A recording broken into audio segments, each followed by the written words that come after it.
Cassius here, welcoming you back to the Shakespeare Minute and the Final 5 countdown. Right now we have villain number 4, Edmund from King Lear.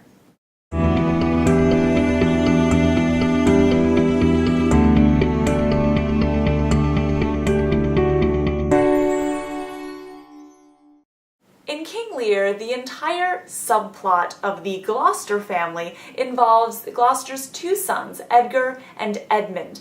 Edmund is the bastard son who is incredibly jealous that his older brother Edgar, the legitimate son, is going to get everything. He's going to inherit all the land, the titles, and seeing as they're about equal in terms of their education and their qualities and their qualifications, why should Edgar be so favored? He's older, he's legitimate, but why should that mean anything?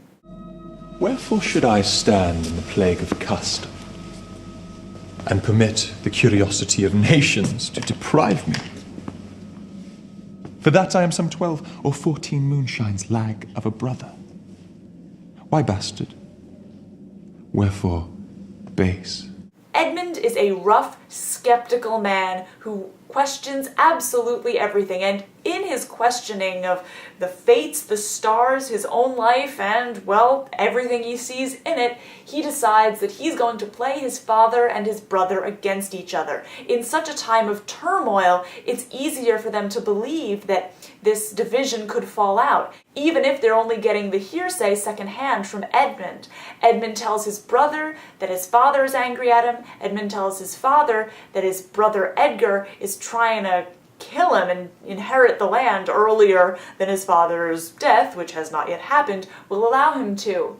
And of course, they both believe it. All of the insanity that's already starting to be shown at the court with Lear and his daughters makes them believe that this is a time when things could get this bad. They both, without speaking to each other, believe that this entire enmity has been built up. And in playing them off each other in this psychologically difficult time for everyone in the play, Edmund establishes himself as willing to do anything just to advance himself. There is no reason for him to actually harm these people besides that, or at least none that he articulates.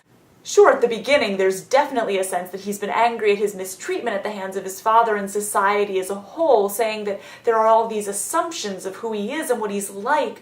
But of course, his answer is to prove everyone right by acting like the bastard that he is. A credulous father and a brother, noble, whose nature is so far from doing harms that he suspects none. I see the business. Let me, if not by birth, have lands by wit. Edmund also stands by when his father, who is now an ally of King Lear, and this makes him a target, is brutally assaulted by the Duke of Cornwall and Regan, and his eyes are gouged out. Edmund, of course, has power at this point and becomes the Earl of Gloucester. His brother's in the wind, his father has been cast out as a traitor against the new rulers, and he takes his place. He then plays the sisters, Regan and Goneril, against each other, trying to get in good with both of them, saying that he wants to marry both of them, and guess how well that turns out. He uses others as pieces on a chessboard and is willing to see everything destroyed just so that he can take what he believes is his rightful place. And he does it with a callous lack of regard that almost is worse than if he enjoyed all of the horror that he was party to. He actually just seems not to care. It's almost as if he's indifferent between doing good and evil as long as it advances his own goals. And seeing as people are these volatile tools on the playing board, well, why not use them to fight each other? He then, of course, is responsible for the death of Cordelia at the end of the play as well. So Edmund, he goes in a bastard, he goes out a bastard, and when Edgar manages to come in and take him out at the end, it is incredibly satisfying. I don't think I've seen a single version of this where that moment isn't just the biggest hell yeah part of this exhausting tragedy.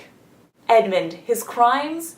using every person he possibly meets, standing by as his father is brutally assaulted, callous indifference to the incredible amount of death and horror he inspires, and, well, proving the world right that he is a bastard. His motivation, of course, is the fact that he is a bastard and feels disenfranchised in his own existence. And that brings him up to villain number 4. See you back soon for the top 3 villains of this 31 Days, 31 Villains countdown. Think of the world.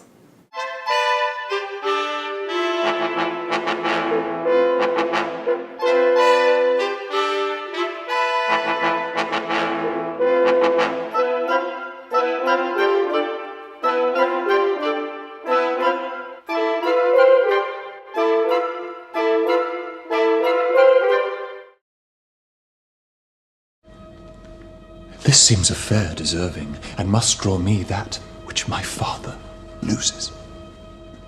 No less than all. The younger rises when the old